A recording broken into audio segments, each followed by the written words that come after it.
Hey, how's it going, guys? My name is Cinder Skater. Welcome back to the channel. Today I have another Modern Warfare tips and tricks video for you. I have 10 total new pro tips for you. Actually, really good info in this video. And I have one feature tip, or one mega tip, we'll even call it, that I want to spend some time talking about at the top of this video. So don't go anywhere. Go grab a drink, go grab some chips, sit back, and if you enjoy this video or learn something new, consider hitting the like button and subscribing, and maybe turning on the bell notification if you want to get notified when my videos go live, because I plan to do more content like this in the future. The first tip I want to share with you guys has to do with reserve ammo. For the first time in Call of Duty history, I believe we are seeing specific types of ammunition for specific types of weapons. You can combine reserve rounds with weapons that use the same type of ammunition. For example, on the screen right now, I have a class with the AK-47 and the FR556. If you take a look in the bottom right-hand corner at the ammo counts, the AK has 30 in the mag, 16 reserves, and the SA-87 has 30 in the mag and 135 in the reserves. Their ammo pools are separate. Now, if we look at a class with the same type of ammo, we have the FR556 and the SA-87. Both of these weapons use 5.56 NATO ammo. You'll notice, especially with the SA-87, instead of having 150 rounds in reserves, it now has 210 rounds in reserve. The reason being, the SA-87 has 150 rounds in reserves, and the FR556 has 60 rounds in reserves. 150 plus 60 is 210. You can use this to your advantage. It's actually really useful for weapons that share the same type of ammo as an LMG. For example, the FR556 and the SA-87, because all the LMGs come with a very large reserve pool. Another popular one is the Dragunov and the PKM.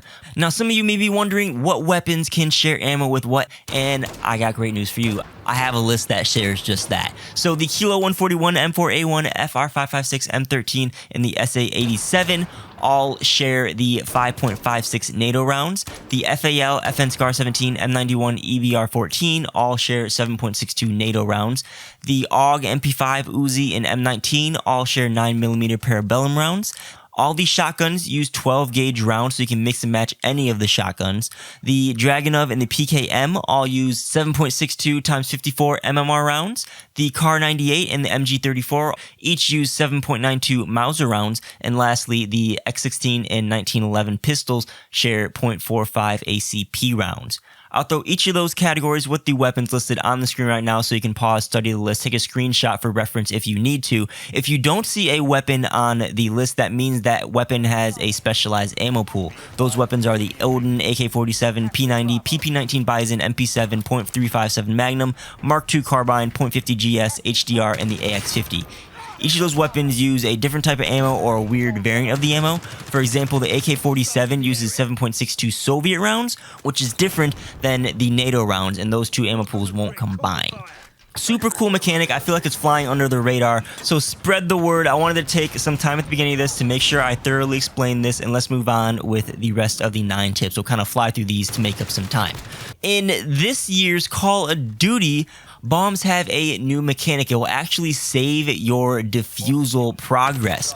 You can halfway defuse a bomb, and say you hear an enemy coming, you can let go of that bomb, kill that enemy, and if you have 5 seconds left on the timer before the bomb goes off, you can safely defuse that bomb still, because it will save your progress. And I actually like this change. It actually allows for more, I guess, tactical gameplay in search and destroy, because you're not going to be limited to, I don't know if it's 5-second or 7.5-second timer. Now, search is not my type of game mode, but before, people would camp until there's so much time left, and then they can just go check the bomb and kill you while you're defusing, because you'd have to defuse or kill them to win the round. And this changes things up a little bit, adds a little bit more counterplay for the defending team.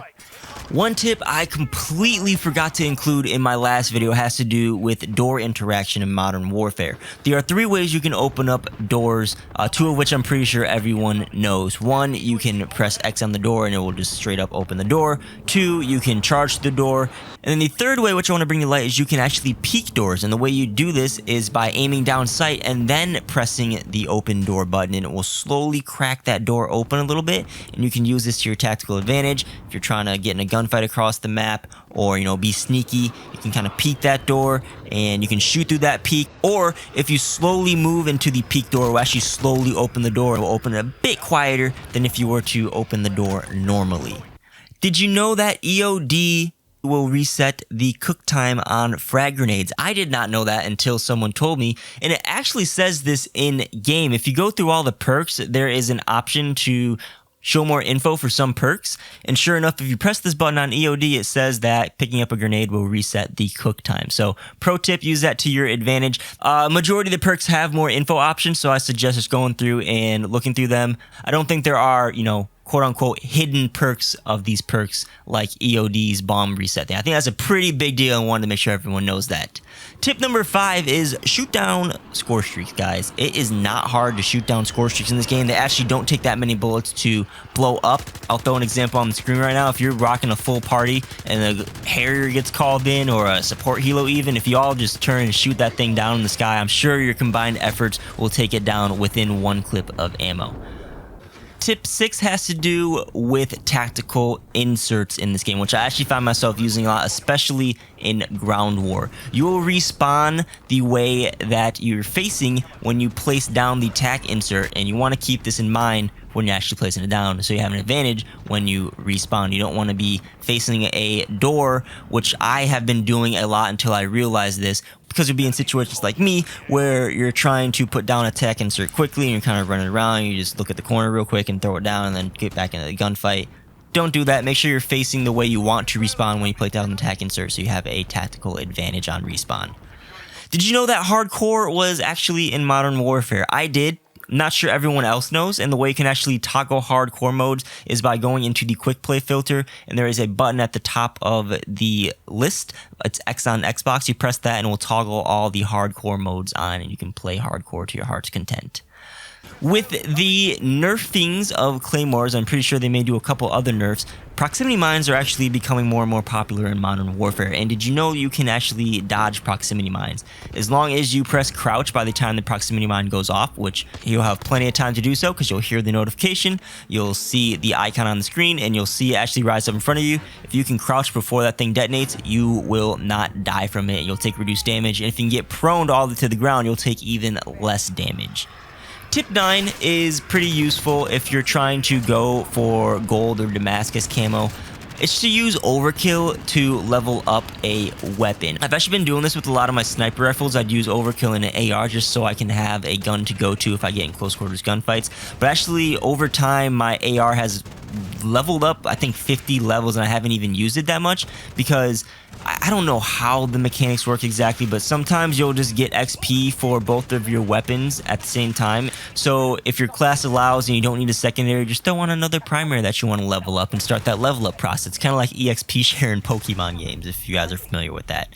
And my last tip isn't really a tip, but it's kind of like a gimmick, which may be useful in sometimes, but the Wilsons do not actually fall. I haven't been able to get the Wilson to fall yet. They'll always somehow stick to a wall and actually just wheel their way down a wall. I've tried so many times to launch the thing off one of the maps in Tavors District in Ground War, and it will always just, it may fall a little bit, but it'll always return to a surface to actually move on. Now, how can you use this practically? Maybe you're on the top of the building at Tavors District and there's a tank shooting you from the bottom. You can use your Wilson and take it over the edge, and it will slowly go down the side of the building, and you can shoot straight down at the tank, and it probably won't be able to look high enough to actually shoot back at you. You can take it out easy peasy. You know, be creative with things like that. But yeah, that's all the tips I have for you this video. If you did miss my last tips and tricks video, I'll link it in the cards right now. Go check it out. I had 15 tips and tricks that'll help you get better in Modern Warfare. And some of my best tips were in that video because it was my first video. I had to put out some of the best tips in that. So go check it out if you haven't already. But again, that's it for this video. Hopefully you guys enjoyed. If you did, hit that like button, get subscribed, turn on that bell notification. Links down below in the description for 10% off Control Freaks as well as cool indie name apparel. You also have my Amazon and social link down there if you want to shop that link and help support the channel that way. But again, thanks for watching, guys. My name's Skater, and I'll catch you guys on the next video. Peace out.